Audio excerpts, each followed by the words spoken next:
Welcome to So It's a Show, a podcast where we attempt to keep up with Lorelai and Rory's pop culture references on Gilmore Girls. I'm Nancy.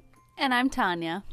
And we're happy to have you here today in what you might call our rink. Our rink of a podcast zone. Our cool area. Yes. And if you throw us off, we might Zamboni over your distractions. Oh my goodness. Taylor, that was wonderful. Thank you. Do I get the gold medal in terrible pop culture references? I think you do, and those references just keep coming. It's too much ice skating lingo. Yes, I'll take all your bouquets. Throw them down at me. And teddy bears.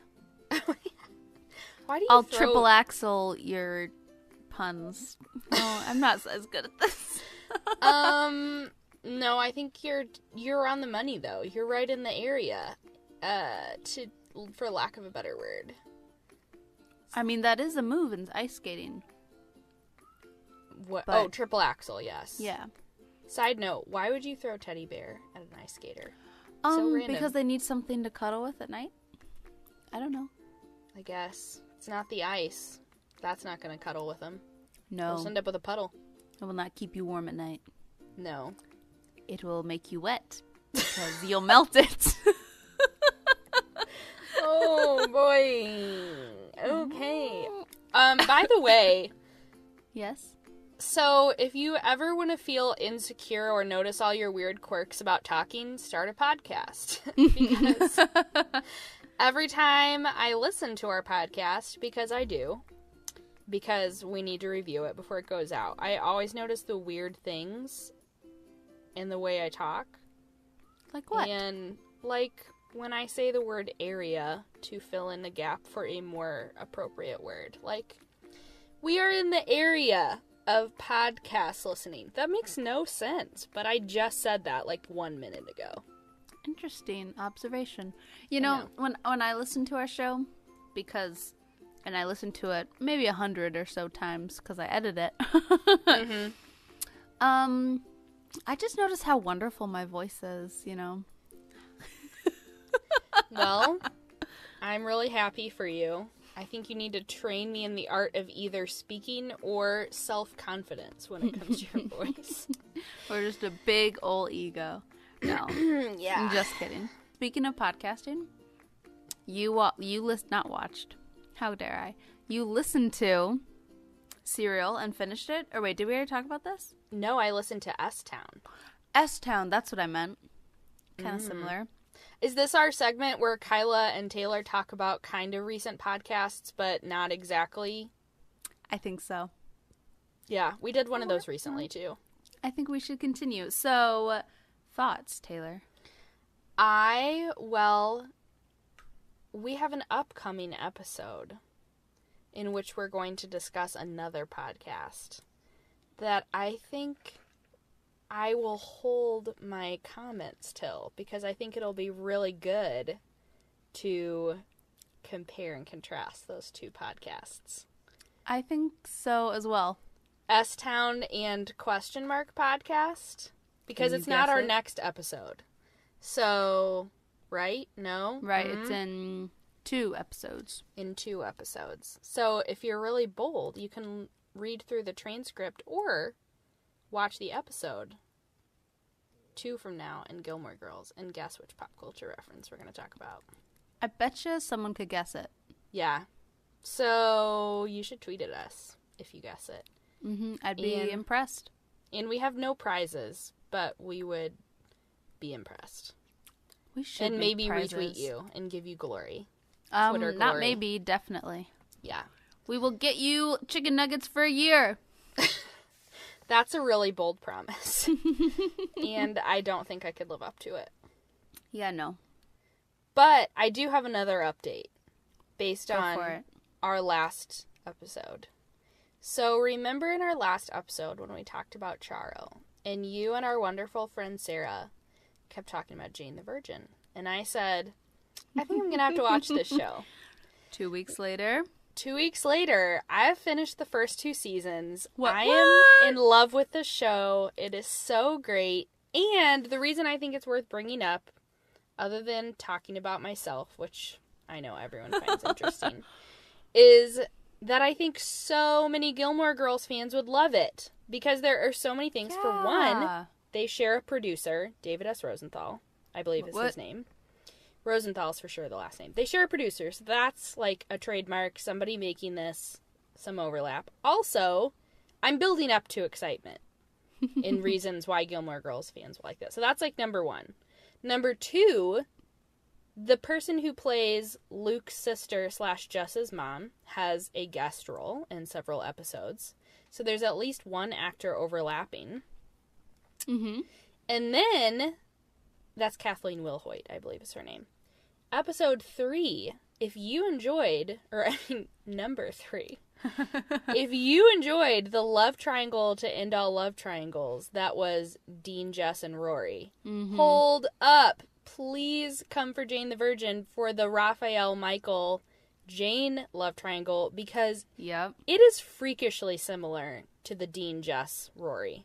Yeah. I mean, you've got the, like, kind of bad boy, but he kind of changes his ways because he falls in love with the girl, and then you've got the, like, supposed good guy, but also he's kind of possessive, clingy, and maybe I'm not Team Michael. Yeah, except I think, and I don't know if this is bad to say, but I think that the Jane the Virgin love triangle is better.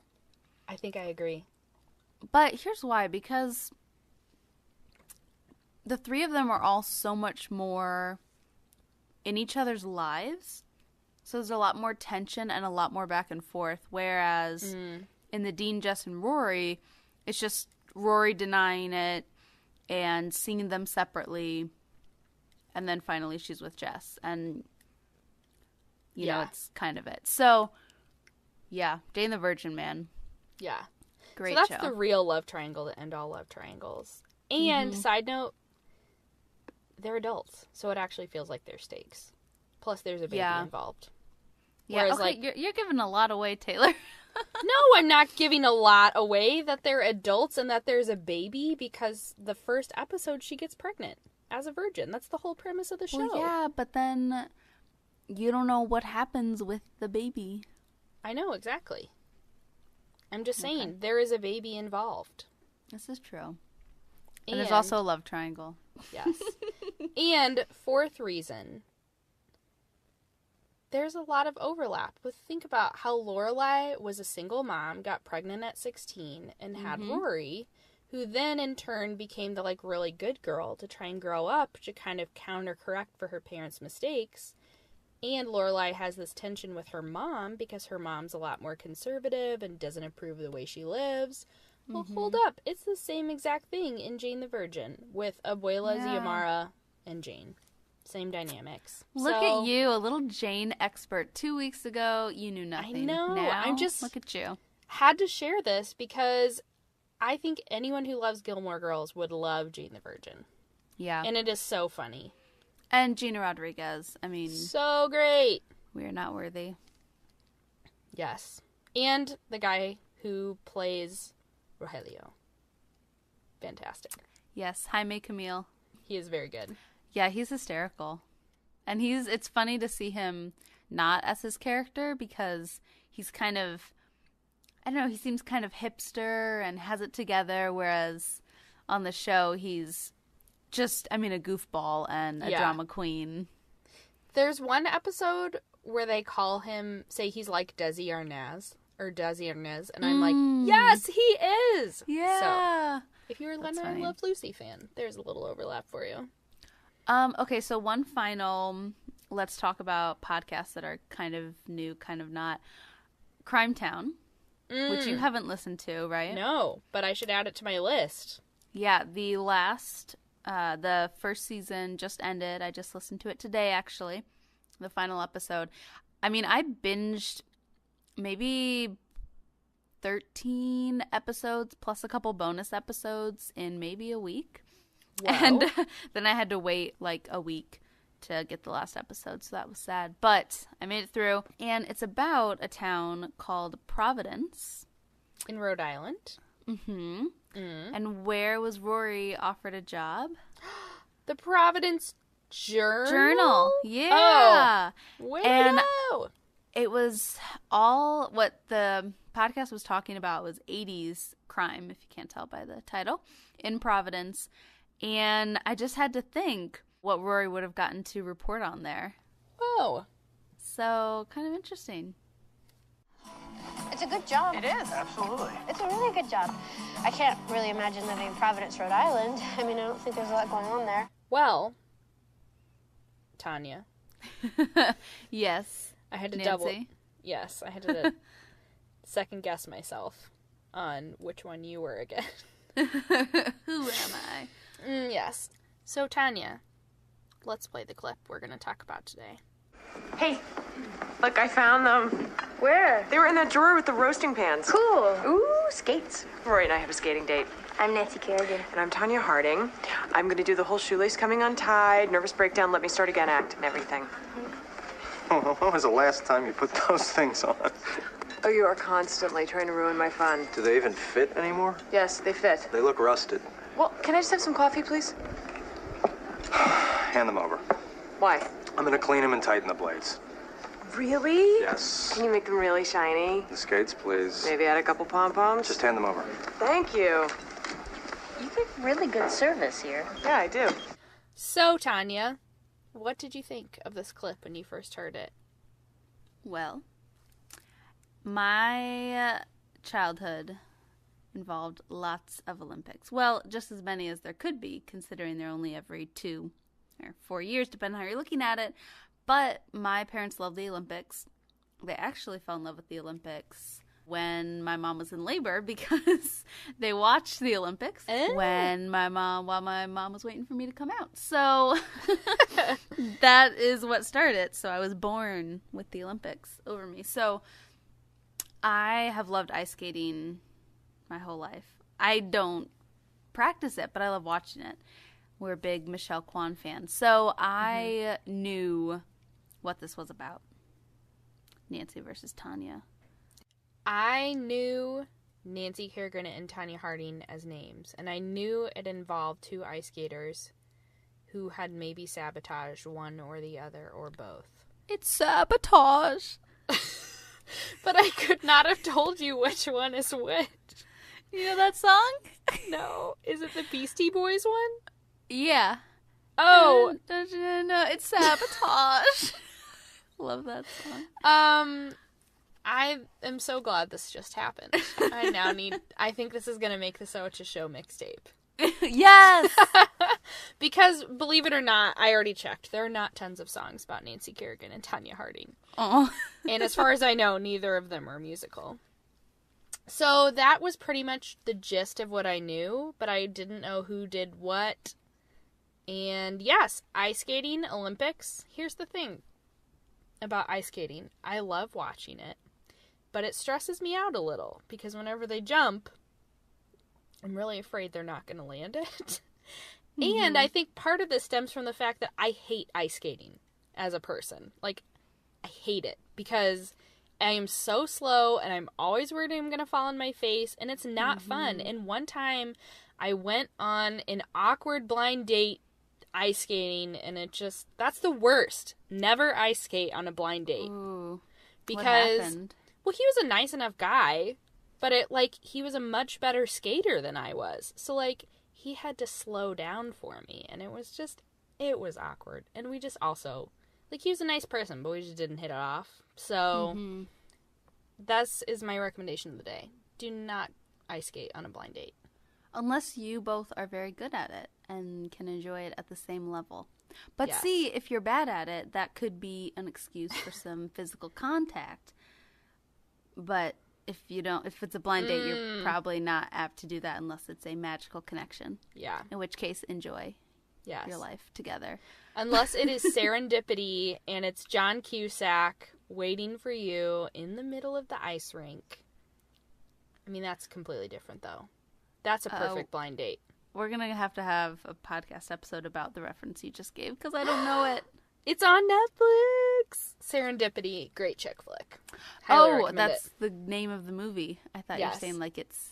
Kate Beckinsale, John Cusack. It's right. real cheesy and perfect. to my queue. Yes. There you go. So that's my recommendation for the day. But also, now we got to talk about Nancy and Tonya ourselves. Yeah, we do. AKA, and figure out what the heck happened. I also want you to know, I did ask my parents, who have better memories of this time period than I do. And their first reactions were very telling, I felt like.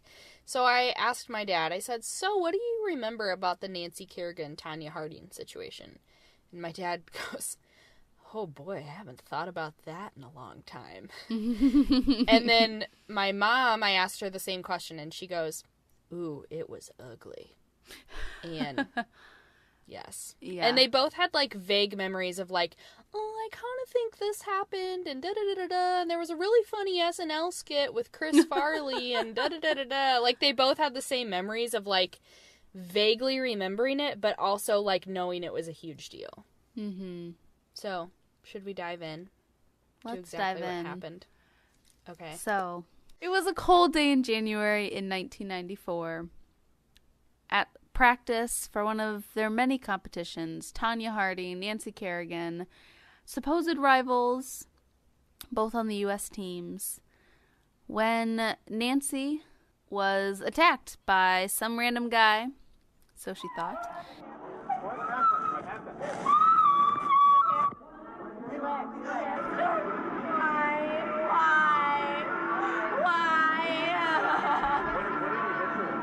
I don't know, some hard black stick. Something really, really hard. Help me. We're gonna get you to the training.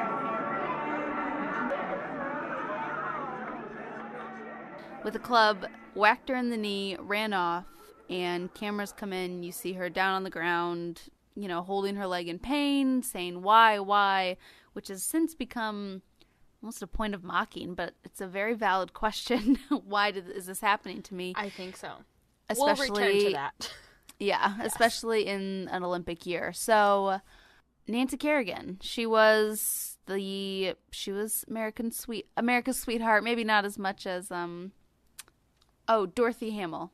But still beloved, and she was favored to win gold that year at the Olympics. And quickly after, find out who this man was, hired by Tonya Harding's ex-husband to injure Nancy. Tonya was quickly linked to the whole incident, and now their two names are forever linked. So that was a quick summary of what happened. But there's much more to dive into. Oh, there is so much. And I want you, I told you this, Kyla, but I think for the listeners' benefit, I went down a rabbit hole. This saga is a saga. There is years of buildup. There's all this trickling out of fallout of the world learning the truth in what is, I did not make this up. This came to be known as the whack heard around the world. Oof. I wish I had made that up. I'm not that witty. But it's also a little ridiculous. So I went down a rabbit hole. I just followed the story as it unfolded in the New York Times over this couple-month period. Mm-hmm. And it is fascinating. So that's interesting. So you almost experienced it as others did in real time. Well, in one afternoon, but yes. So, yes, this cold day was Thursday, January 6th. Kerrigan, she's attacked after practice, and this is 2 days before the U.S. Championships, which decides who is going to the Olympics the next month in Norway. So she gets whacked in the leg, which it's the leg that she lands all her jumps on. So that's a big deal. Jeez, yeah. Yeah, there's not going to be permanent damage, but they have to decide if she can skate through the pain, and she ultimately decides she can't. So 2 days later, at the U.S. Championships in Detroit, Tonya Harding took her second national championship, and she got her spot on the Olympic team. But the U.S., knowing how great Nancy Kerrigan is, gives her a conditional second spot on the U.S. team, saying, if you got to be better by February 6th. And if not, then we're going to give your spot to Michelle Kwan, who did very well at the U.S. Championships. My favorite. Yes, so you love your Michelle Kwan. Oh, yeah. I remember watching her compete and her almost winning and the heartache. Anyways, that's a whole nother ice skating saga, at least for me. Yes. But not quite as intense. She was only 13 at the time, too. Right, so crazy. She went on to compete in 2 more Olympics. Yes. So, meanwhile, people are looking into what happened with this random guy who clubbed Nancy Kerrigan in the leg. Well, on Wednesday, January 19th, Tonya Harding's ex-husband, Jeff Gillooly, if that's how you say it, I hope so, Gillooly, which, wow, that's my best guess. He is arrested, and he says that Harding is involved. Whoa! And he's actually the 4th person arrested, and there had already been suspicion that Tonya Harding was involved because her former bodyguard was one of the people who had been arrested. His name is Sean Eckert.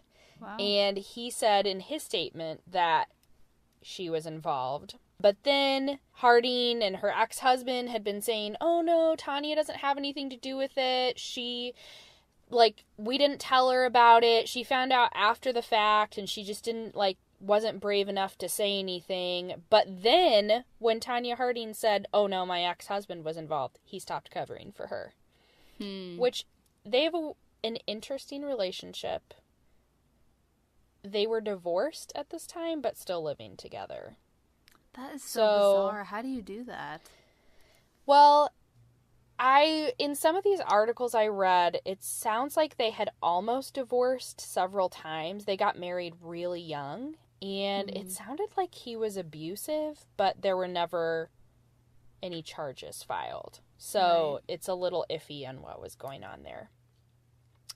So then, on January 31st, Tonya Harding is officially, everybody knows she's involved. And then, that same day, Nike gives her $25,000. Tonya Harding, even though she's not technically a representative of them, because basically they're like, well, we don't know 100%, and the rest of the world's like, yeah, we know she's involved 100%. But Nike's like, well, it would be a real bummer if she wasn't involved and she didn't get to go to the Olympics because of it. So we're going to give her $25,000 to, help cover her expenses. Wow. Yeah. Now the story is trickling out. I'm going to do a little flashback here because we got to go back in time to 1991. Yeah. Okay. So, 1991, World Championships. Nancy Kerrigan took silver. Tonya Harding took bronze. 1992, Winter Olympics. Nancy Kerrigan takes bronze. Tonya Harding comes in 4th. So, just shy of a medal. Fun fact, 1992 is the last time the Winter and Summer Olympics were held in the same year. Up till that point, they were always the same every 4 years. Now they switch every 2. So there you go. So that's why we're having the Winter Olympics 2 years later instead of 4. Gotcha. So then, fast forward a little bit, November 1994, someone sends Tonya Harding a death threat. Ooh. Yeah, but a lot of people don't believe it. They think it's just fake. Oh, wait, I'm sorry. That was November 93. I said 94. I meant 93. But then, in the beginning of December 93, Tonya Harding did not do very well at a competition in Japan. And I think this is kind of where she snapped, as far as I can tell. She couldn't take it anymore, and she couldn't take being second banana to Nancy Kerrigan. Which, side note, Nancy Kerrigan was not doing so hot in competition either at this point. So, in December 93, 4 men meet to plan an attack on Nancy Kerrigan. Jeez, for ice skating. I know! So, this is Jeff Gillooly, that's Tonya Harding's ex-husband, Sean Eckert, who was Tonya Harding's security guard, and then these other guys named Derek Smith and Shane Stant. They agree to pay Derek Smith and Shane Stant $6,500 to set... You're making a face. I wish everyone could see this. Okay, they're gonna pay them $6,500 to hit Nancy Kerrigan in the leg that she lands her jumps on while she's at her training rink in Cape Cod.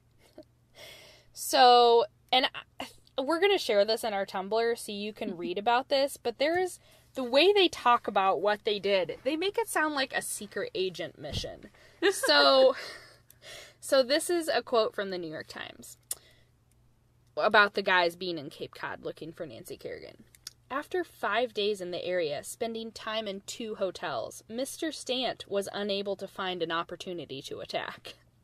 With the national championships approaching, he left Massachusetts by bus and arrived in Detroit on January 4th, checking into a Romulus, Michigan hotel. Dun dun dun.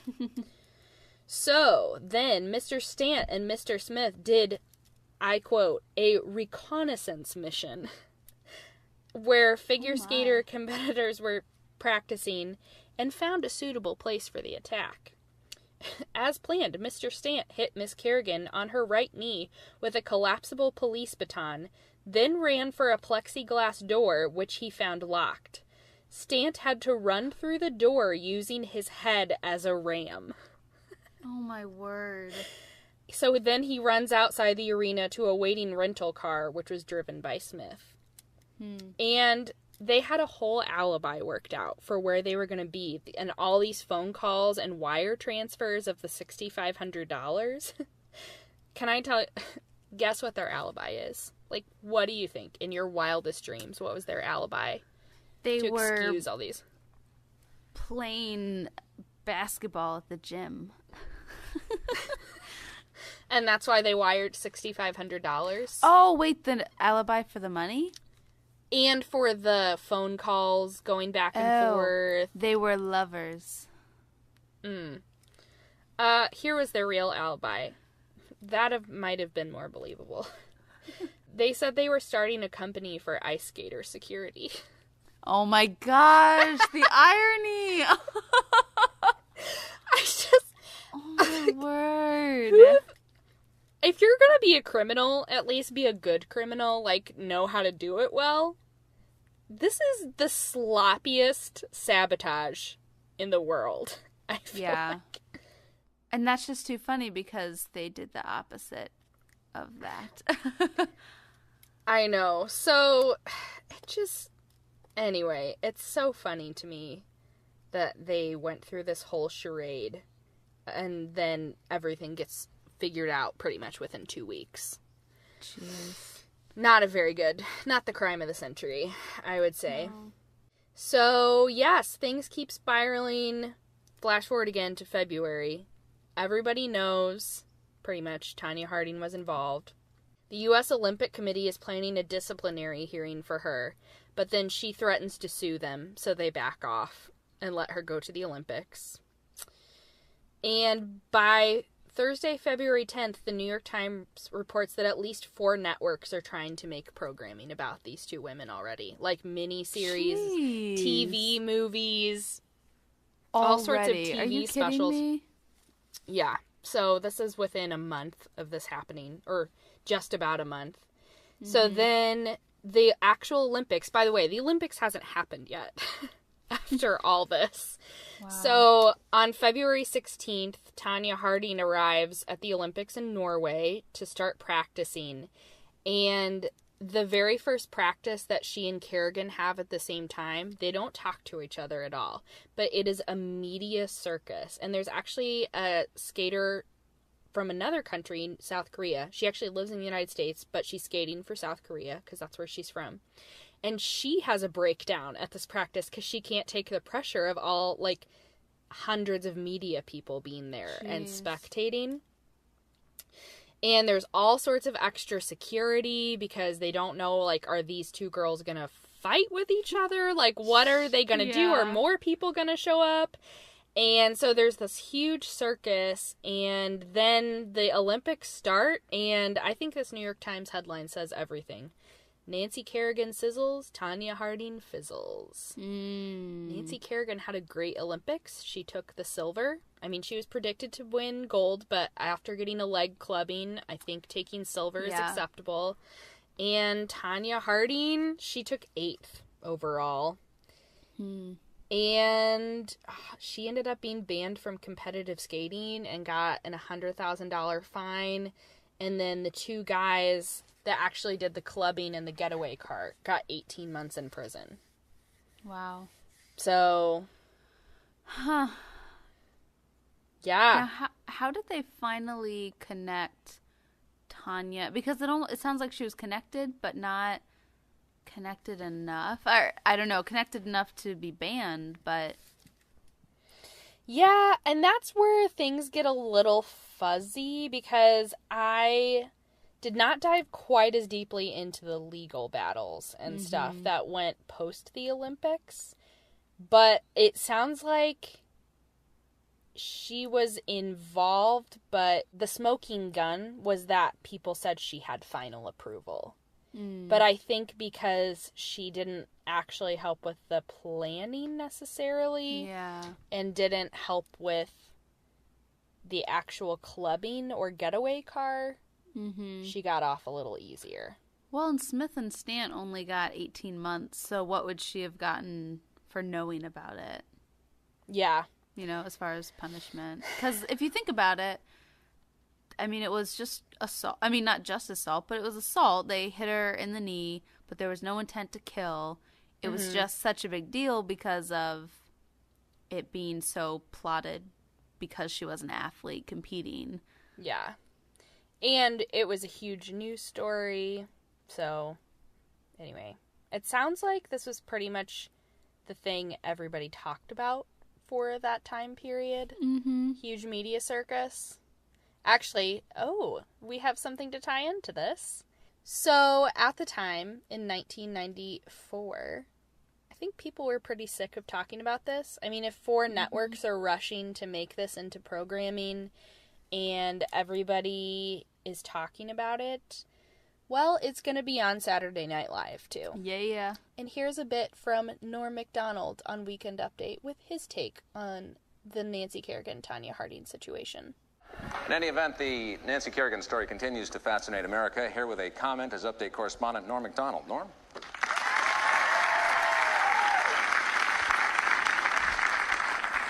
Thank you. Well, like all of you, I was absolutely horrified by the assault on skater Nancy Kerrigan last week. No one could possibly condone the idea of clubbing a young woman on the knee like that. But on the other hand, does anyone really like figure skating? The person or persons responsible for this mindless attack should be prosecuted to the fullest extent of the law.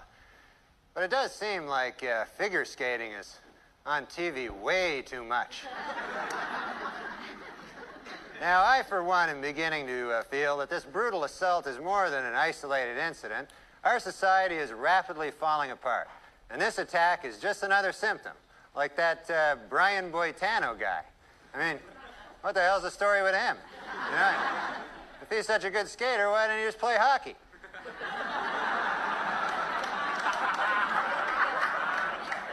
In any case, I think it's time that we come together as a society and make it clear that we're not going to tolerate thugs solving their problems with violence. And we're not going to tolerate TV executives who make us watch hours and hours of figure skating when there are good hockey games not even being televised. Now, I'm not going to get into that age-old argument of which is worse, violence or figure skating. I mean, that's not going to solve anything. They're both unacceptable, and they should be eliminated. And then maybe one day we'll live in a world where we can walk our streets without being terrorized, and we can watch our TVs without seeing that Brian Boitano guy hopping around. Thank you, Kevin. Norm Macdonald, ladies and gentlemen. This made me think of an interview I watched of Scott Hamilton, which, if you don't know, Scott Hamilton, another great skater. I really do love skating, guys. By the way, it's great. So I do not agree with that loony on SNL. Yes, although I think his big point is we talk way too much about figure skating, including Nancy and Tonya, which I have a feeling that was probably something we're sick of talking about a week after it happened. Yeah, but think of nowadays with, well, first of all, you don't have to watch TV. You can watch Netflix, so no one's forcing you to do anything. And secondly, we have the internet to bombard us with a story.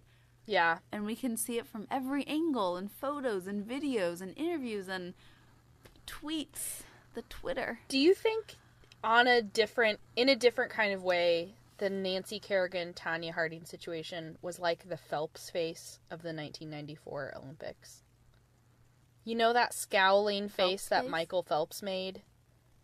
With that, when that really snotty Chad Leclos is my preference for Michael Phelps showing, was like doing weird exercises in front of him, and he made this face, and the internet ran with it. Right.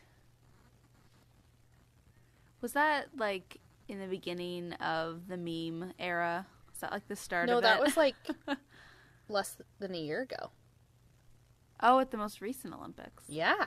I thought it was earlier on. Well, I do remember what you're talking about. Well, Michael Phelps has been to the Olympics a lot. Yeah, that's what I was like, which time? How many times has he been? Like 4 or 3? I think that was his 5th. Because his first one was, I think, in 2000. Wow. Here, this is my interest showing. I used to be a swimmer, and I love Michael Phelps. So, there you go. I did not know that. Now you know. So where was I? Scott Hamilton. Yeah, I was. Alexander Hamilton. Scott Hamilton. What? So he was a great figure skater of his time. He won gold, won lots of other world championships. I think he won like 4, like 2 before, 2 after the Olympics that he won. So he did really well. And he's known for his backflip, which not many other skaters can do, or nor do they attempt to do, which is not legal in the Olympics. But he can do it during other performances. I did not even know it was possible to backflip on ice skates. Anything is possible if you're Scott Hamilton, your smooth head. I thought you were going to say anything is possible if you just believe, and I was going to go, but remember that bad blind date? No. Yeah. No, you cannot just believe in yourself. Sorry, kids. But No. he was a great Taylor. figure skater, and he had a recent interview, actually this January, where he mentioned the Nancy and Tonya incident, or a whole scandal, really, and how that really screwed up figure skating, actually. And the interviewer, he said, he mentioned, yeah, that brought a lot of notoriety to the sport. How great is that? And Scott said, no, that was the worst thing to happen to the sport.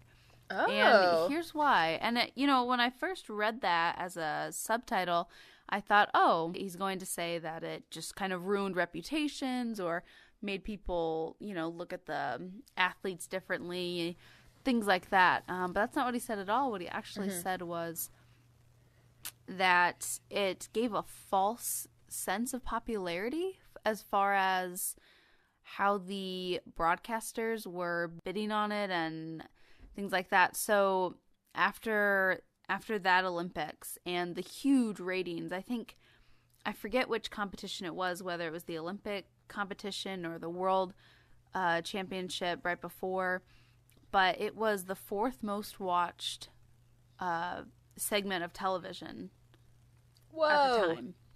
In So it was history huge. or that year? Up until that point, it was the most watched. So now something might have surpassed, but it was 4th most watched. So the next time, it was time for networks to bid on who gets to air figure skating. It went for, I forget what he said, $100,000, something very high. And it was like a 10-year contract. So then, when it was time for a new contract, it went for $0. Wait, literal 0? Or Literal metaphorical? 0. Literal 0. Because they couldn't live up to the hype of that one crazy Olympics. Right. So it was bigger. It made it seem that it was bigger than what it was. And, you would think that people would take that into consideration, but I guess if they just feel like they have to stick with the numbers, then yeah, so that was the result of that. So and also he talked about how they didn't want, and I didn't understand all of this, he kind of used some jargon that I'm not familiar with, but he talked about how amateurs didn't want amateurs to go pro because there was more money if they stayed in it competing longer.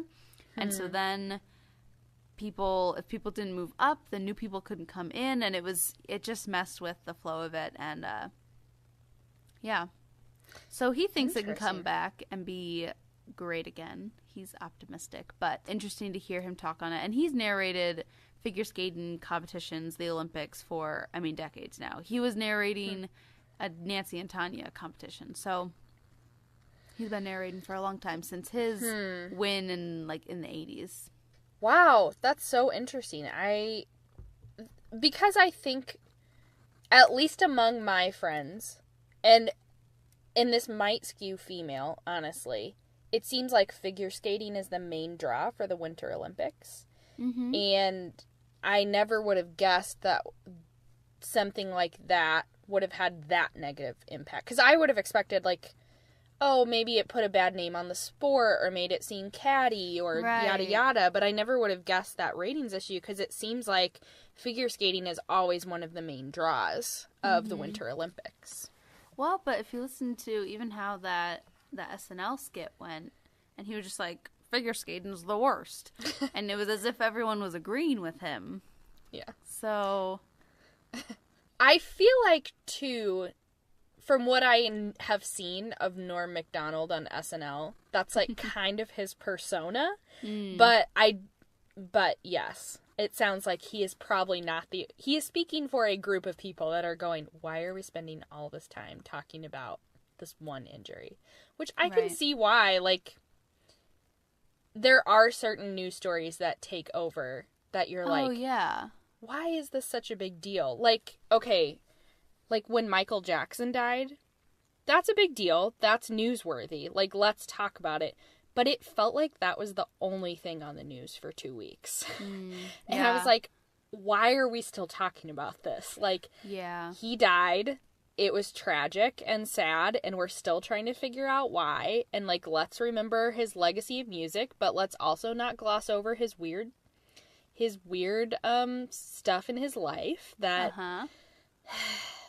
Anyway, that you're you have to take the good and the bad, and he's a complicated person, but no, this should not be on the news anymore. No, I'm done. That happens. I don't think that will ever stop happening. We're getting the news in different ways, but it's the same thing. One thing just dominates. And one recent one that I didn't understand why it was dominating was Harambe. Who has now become an internet meme. Oh my word, yes. And people got tattoos of his final roar. I don't know. I know that a lot of people were really passionately upset that Harambe died. And maybe it's because I'm not, I don't think that animals should be killed in brutal ways. I'm not, I'm not a bad person, but I don't have a deep love for animals. Yeah. Just not passionate about them. I had a dog growing up, loved him to death, but not to death. Oh my gosh. I love my dog till the day he died. But I did not understand. Oh no. You're just making it worse. Until the day you killed him. I did not. There's no blood on my hands. Natural causes. But I did not understand why one monkey's death and a kid who frankly was saved, why that dominated the news for, that was weeks. That had to have been several weeks. It felt like months. It was long.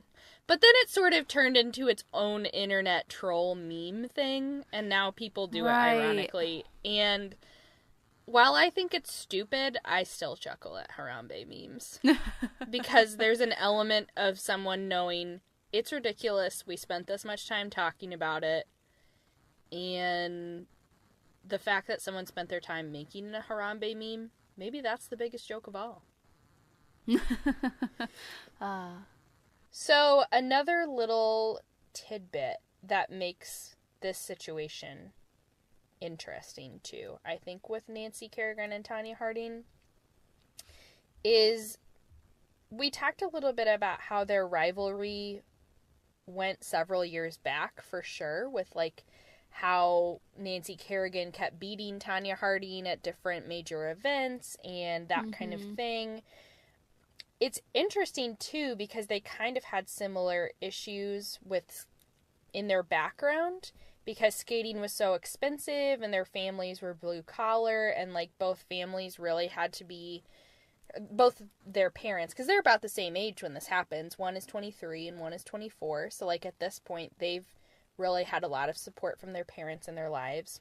Mm-hmm. And so they have similar backgrounds in that way, but they were really portrayed as different kinds of people in the media. And looking back, I'm not sure it's entirely fair. So this is a quote from the New York Times. Harding was portrayed as the talented but troubled champion, while Kerrigan was America's darling, the victim of a chilling assault. It was muscular power versus swan-like grace. Harding has more technical skills. Kerrigan has elegance and the sympathy of an entire country. Everything about them is being compared. Their hair, their costumes, their figures, their makeup. Kerrigan gets the endorsements and magazine covers, while Harding gets questions about her rocky marriage, asthma problems, and equipment failures. When Kerrigan was attacked, dozens of people sent flowers and get well cards. When Harding reported a death threat before a competition in November, some skating officials wondered whether the threat had been staged. And in retrospect, that doesn't seem like... I mean, and it's hard, like, to say who's at fault there, because I don't think that that's something, like, I don't think there's any evidence that, like, Nancy Kerrigan was trying to sabotage Tonya Harding's public image or anything. But it doesn't seem fair that they were getting such different treatment, even though they were basically going for the same thing. They both wanted gold at the Olympics. And so, but they grew up in similar ways, like trying to skimp their money together. Harding's mother, or Tanya's mom, made her costumes. Tonya and her mom would search the roadsides for bottles and cans that they could turn in for money. Jeez. And then Nancy's father worked 2 jobs and took out a second mortgage. And so they both had that in common. Mm-hmm. But they got portrayed really differently in the media.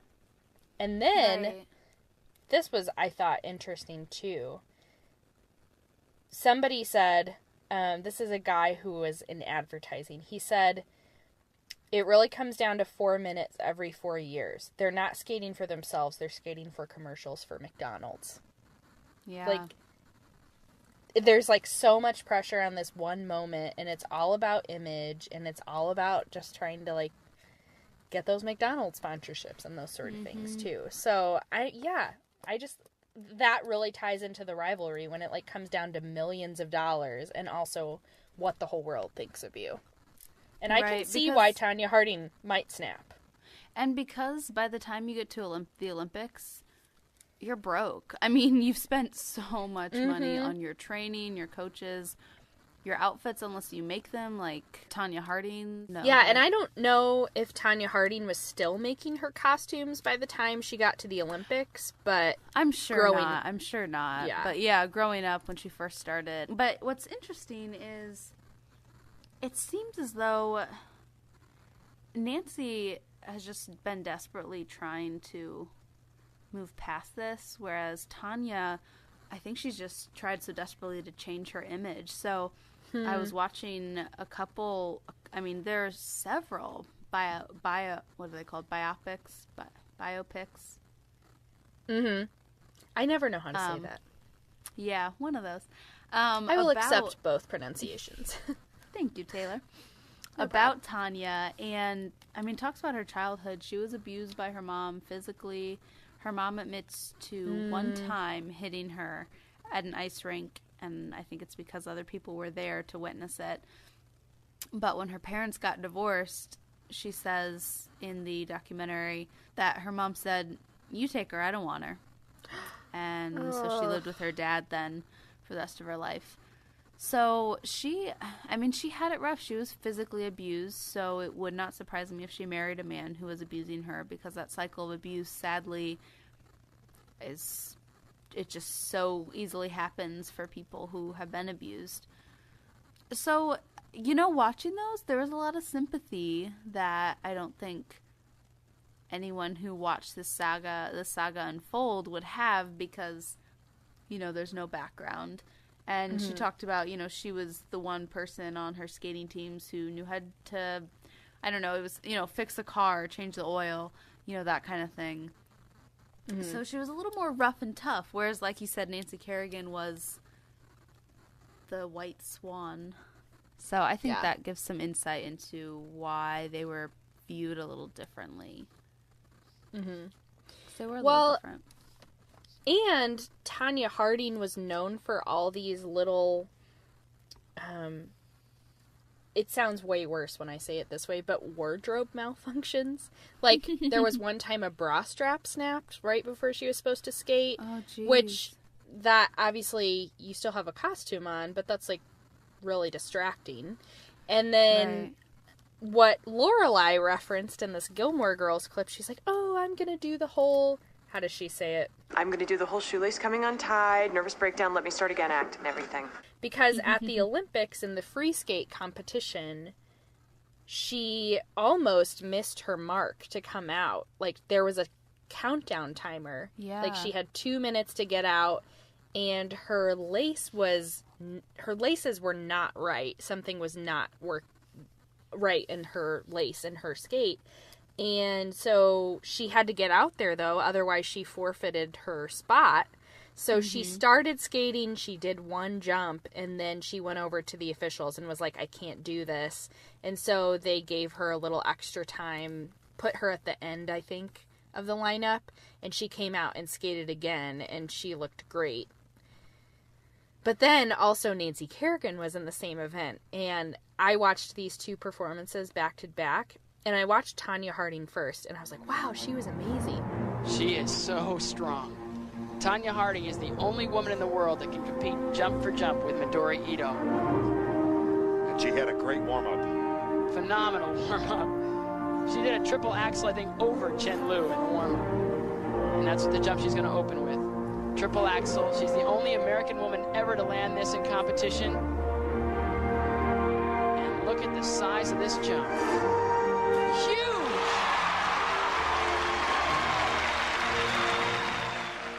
And then I watched Nancy Kerrigan, and I was like, holy cow. Like, it had such a wow factor to it. So, and, like, that's, once again, it's like, Tonya Harding was great, but also Nancy Kerrigan was amazing. 3 minutes into the program, she's going to do her hardest triple, a triple Lutz.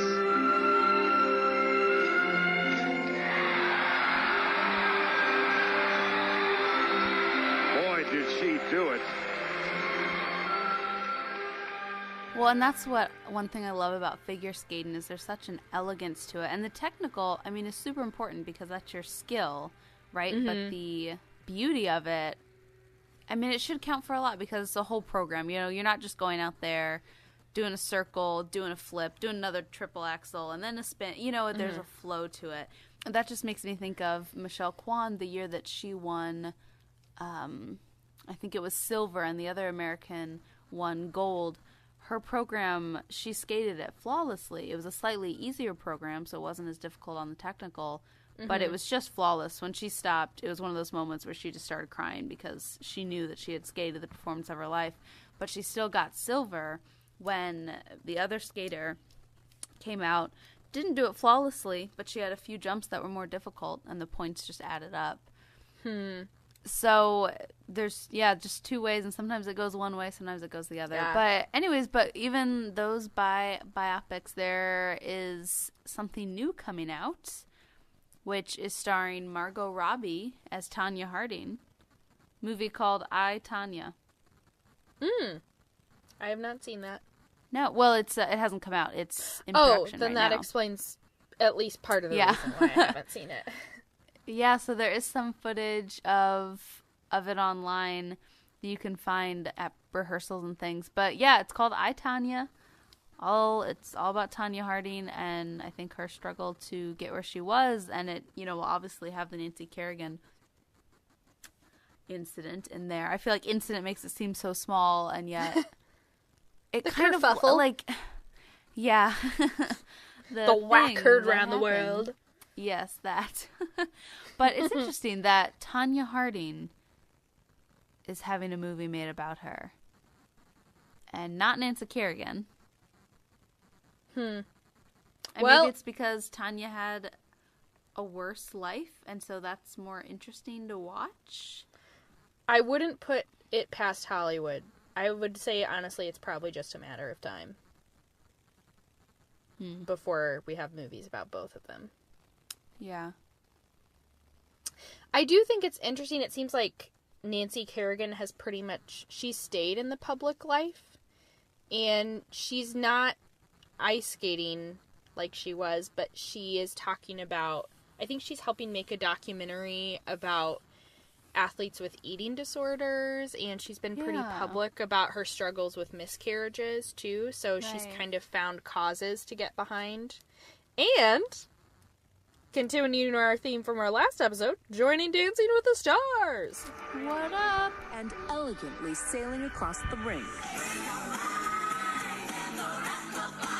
Now, 47-year-old figure skating legend Nancy Kerrigan trading in the ice rink for the ballroom. She's been dancing, though, right? She's on the cast right now? Yes, she's on the season right now. The one that Charo just got the boot on. And What else can we talk about from that season? This season? Well, here's something to add to the story. My ice skating enthusiast friend, you probably know Christy Yamaguchi. Yes. You know Christy Yamaguchi, the ice skater. This was a moment where I kind of wanted to say SMH, but also I have probably said things like this, and I feel for Christy Yamaguchi. She tweeted about Nancy Kerrigan starting on Dancing with the Stars on the premiere, and she, this is the quote, this is the tweet verbatim. "So excited for you, at Nancy A. Kerrigan. Can't wait to see you grace that ballroom floor. Break a leg." Hashtag DWTS. Oh my gosh. And it's one of those that you're like, I don't think you thought about that. But also, it was 23 years ago. And I think we can let it go. Plus, I have a feeling I've probably said something like that and not realized, like, had the best of intentions. Yeah. And I can give a great example of that. Oh, please share. So, I work for a Native American tribal government, which now people are probably thinking, what? But yes, they exist all over the U.S., some on reservations, some in a different way. But either way, I was talking to a coworker, and we were talking about something in the office that we wanted to, an employee, Christmas shindig or something. And she was really excited about it. So I said, hey, well, since you're kind of the mascot for it, you should let everyone else know. And then I realized, mascot, all the Indian mascots we have. And right away she was like, excuse me? Because she is Native American. And it's like, oh, whoops, that's not, I'm sorry. And, she's real chill about it. But words, man. Yeah, I don't think that's something I would have realized either until it came out of my mouth. Because that's something people say in so many different contexts. Right. And, or like break a leg. It's something you say in so many different contexts, and you just forget what double meaning it might have in this context. Yeah. But it seems like Nancy, she's been able to continue her career because she was the victim, whereas Tonya is trying to rebuild it. Which, honestly, Tonya Harding and her story, it reminded me of Monica Lewinsky. Now, granted, Tonya, hurting another athlete, that was much worse intent than having a relationship. I don't know. I guess she did do her own bit of hurt. But they were just thrust into the public light, and they will forever be remembered by these single decisions. And they were both really young when really young. Both of these events happened.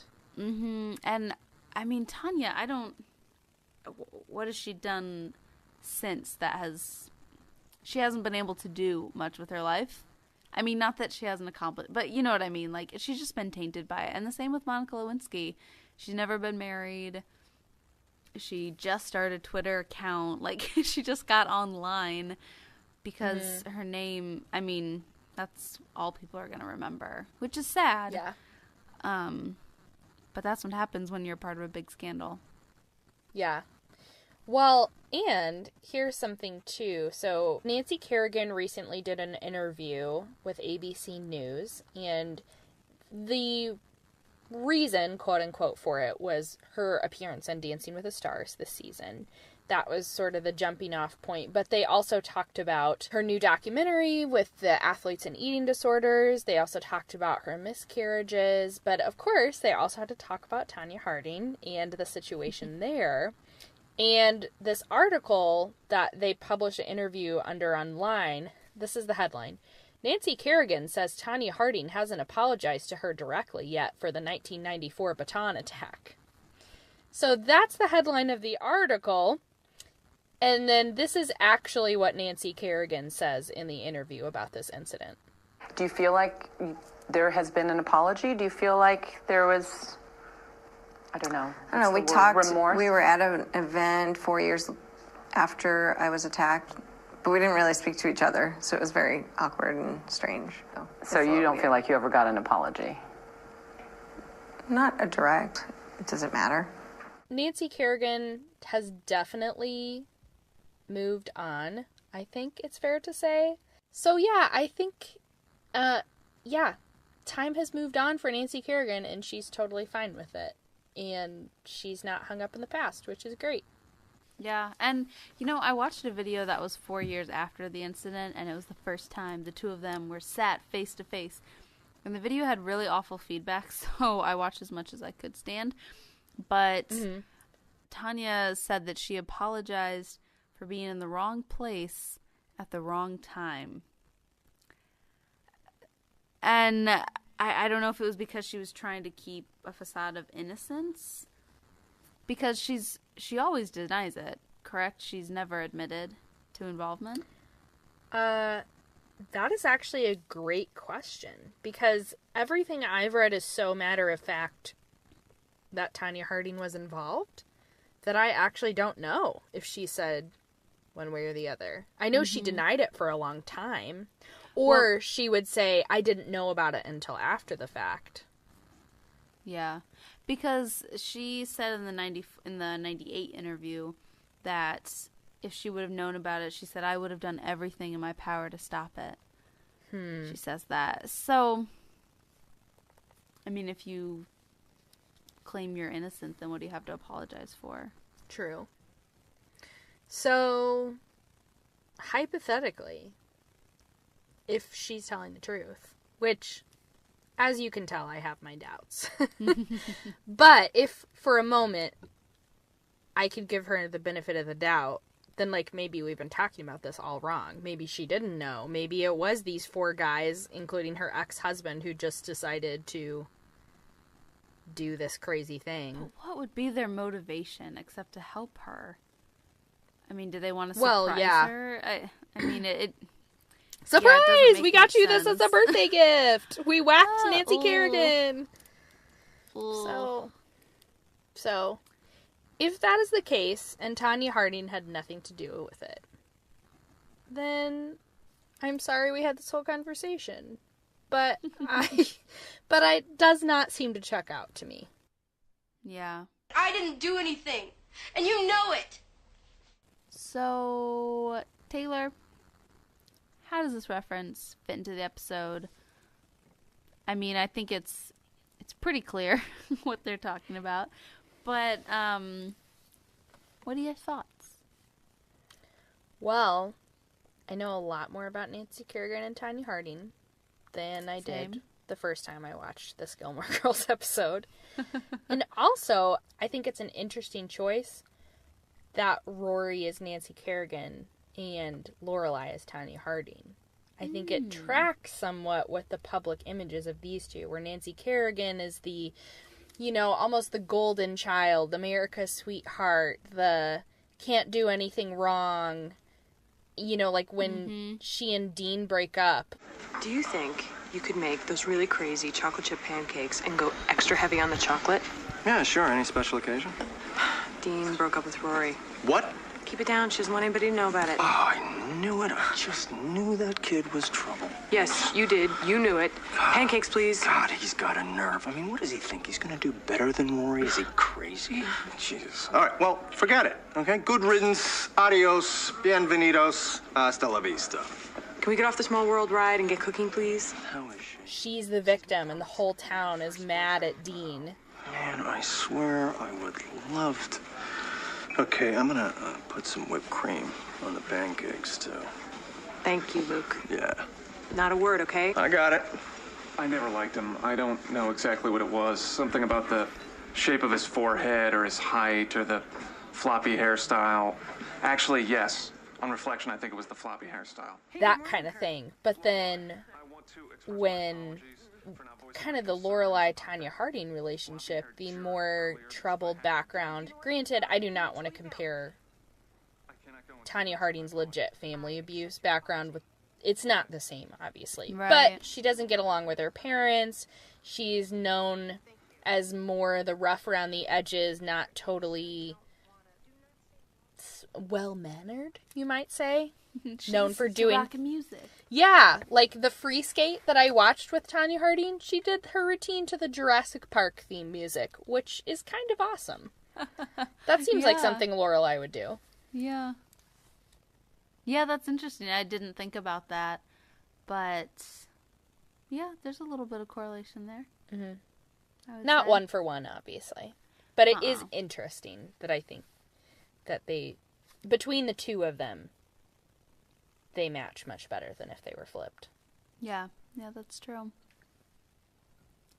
Yeah, I guess, I mean, for me, it's, I knew what the conflict was, but it was interesting to learn about the different backgrounds and Tanya's, a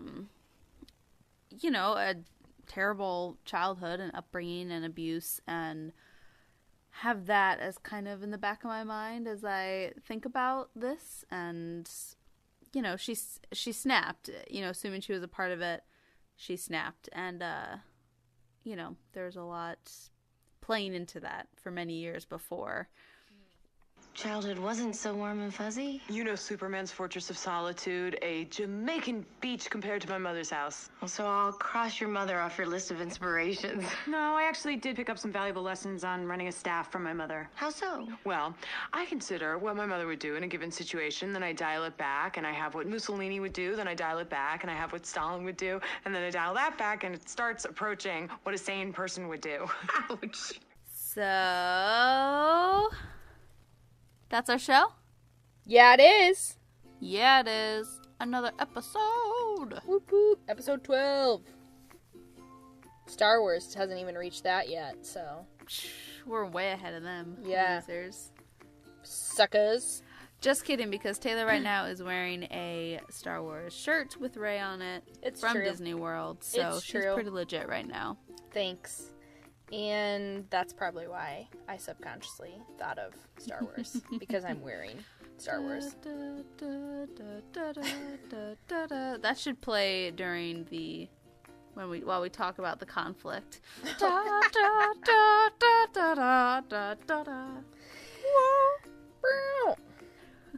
So, that's our show. That's our show. Let us know what you think. Is Tonya Harding innocent? Was she not involved? Do you have access to a secret document that we do not? Because we would love it. Or did we just miss something in my barreling through these old New York Times articles? I got so into it, I lost the trees. Or I lost the forest for the trees. Idioms! Yes! Ooh, not even we get them all the time. Side note, there is an episode of Jane the Virgin where they say, killed 2 birds with 1 stone and beating a dead horse in the same episode. Dang. I thought of Sarah. Yep, that's funny. And if you're thinking of Sarah, or us, you are welcome to tweet at us. I am at tblake24. And I'm at Kyla Kahnedu, KYLACARNEIRO, and we together, the podcast, are at So It's a Show. And you can email us at soitsashow@gmail.com. And leave us a review on iTunes. Let us know all of your thoughts. Let everyone know what to expect when they listen to us, because that's helpful. Yes. So leave us a review. We would love it. And we will definitely, I'm thinking, feature reviews on the air. Because I'm definitely thinking so too. Yeah. So next episode, guys. Here's a clip. Bye. Bye. Luke, that is an exceptionally good batch of coffee. Yeah? Hello? I added a little nutmeg. Really? Yes. That's very Richard Simmons of you. Well, what can I say? Chicks dig a man with a feminine side.